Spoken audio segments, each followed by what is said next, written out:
عندك أحلام كبيرة، نفسك تسافر، نفسك تشتري اللي بتحبه، عايز تعيش حياة بدون قيود مالية، لكن الواقع مرتبك بيخلص قبل آخر الشهر. بتحس إنك محبوس في سباق الفلوس، وكل ما تحاول توفر تلاقي نفسك بتصرف أكتر.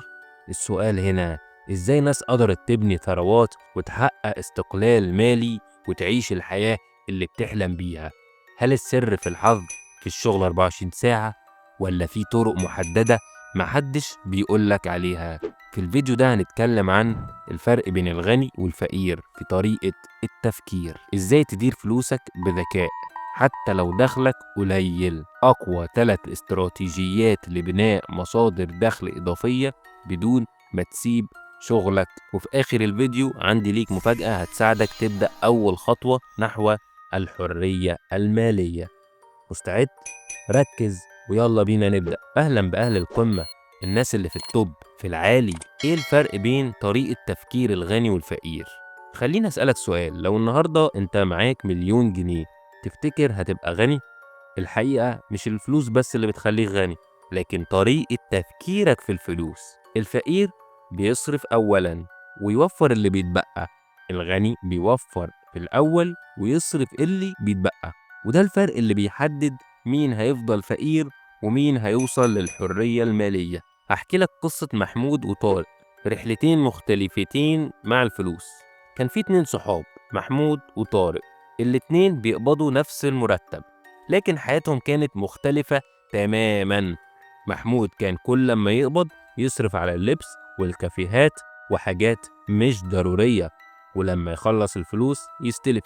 طارق كان بيطبق قاعدة اسمها 50-30-20، 50% للاحتياجات، 30% للكماليات، 20% استثمار وتوفير.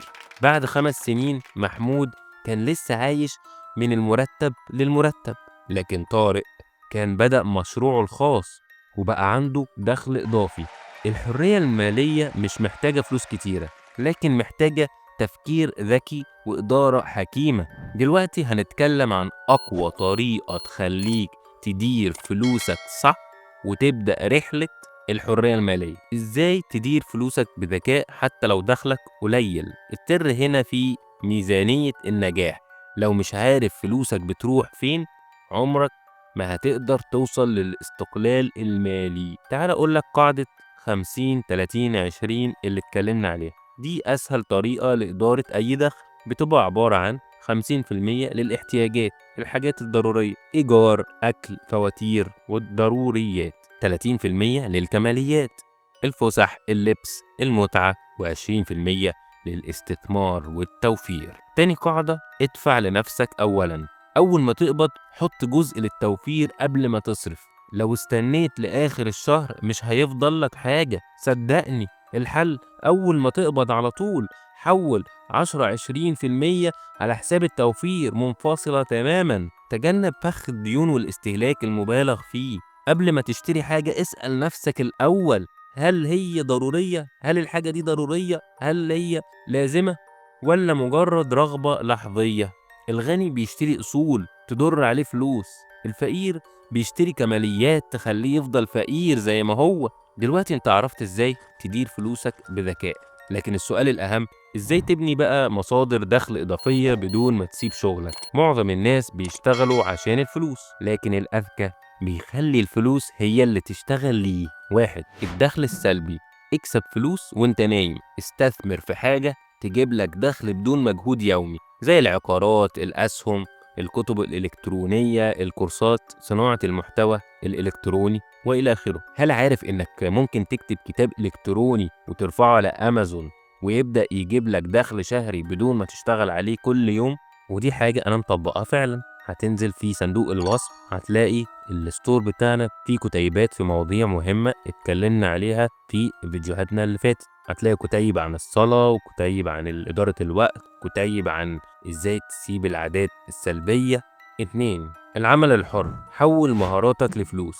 أي مهارة عندك تقدر تستغلها للعمل على مواقع الفريلانسر، مثل التصميم والكتابة والمونتاج والترجمة والبرمجة وإلى آخره. لو عندك لابتوب وإنترنت، إذا عندك مصدر دخل جاهز بس محتاج تستغله. 3. مشروع صغير. ابدأ بفكرة بسيطة، مش لازم تفتح شركة، لكن ممكن تبدأ مشروع بسيط جنب شغلك. بيع حاجة أونلاين، افتح قناة على اليوتيوب، اعمل تدريب أو أي حاجة عندك فيها شغف. النجاح مش محتاج رأس مال كبير، محتاج فكرة قوية وتنفيذ مستمر. دلوقتي عندك الأدوات اللي تخليك تبدأ رحلتك نحو الحرية المالية، لكن في خطوة أخيرة لازم تعرفها عشان تضمن النجاح. الجزء الرابع: إزاي تضمن النجاح المالي وتوصل للاستقلال الحقيقي؟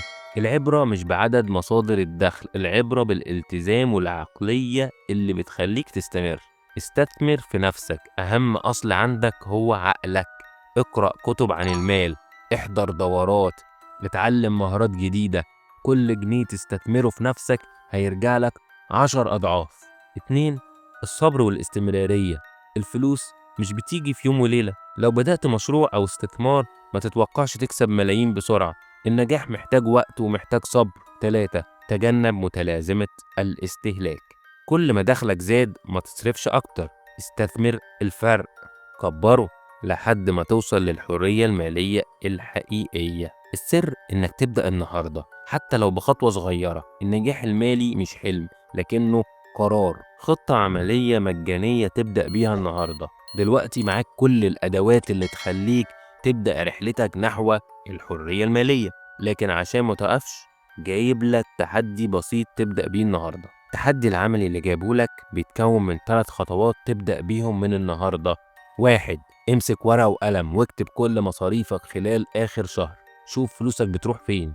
2. حدد أول خطوة هتاخدها لزيادة دخلك، سواء تتعلم مهارة، تبدأ عمل حر، أو حتى توفر جزء بسيط من دخلك. 3. خلال ال7 أيام اللي جاية ابعد عن أي مشتريات غير ضرورية، وابدأ تطبق قاعدة ادفع لنفسك أولا. الفكرة هنا مش إنك تبقى مليونير في يوم وليلة، لكن إنك تاخد أول خطوة النهاردة، لأن الرحلة بتبدأ بخطوة صغيرة. شارك التحدي ده مع أصحابك وابدأوا مع بعض، لأن لما يكون معاك حد بيتابع تقدمك فرصتك في النجاح بتزيد جدا. اضغط على الفيديو اللي جاي اللي ظهر قدامك، وما تنساش تشترك في القناة وتفعل الجرس، لأن اللي جاي أخطر. أنا مستنيك في الفيديو اللي جاي. يلا بينا علشان أنا وإنت في التوب في العالي.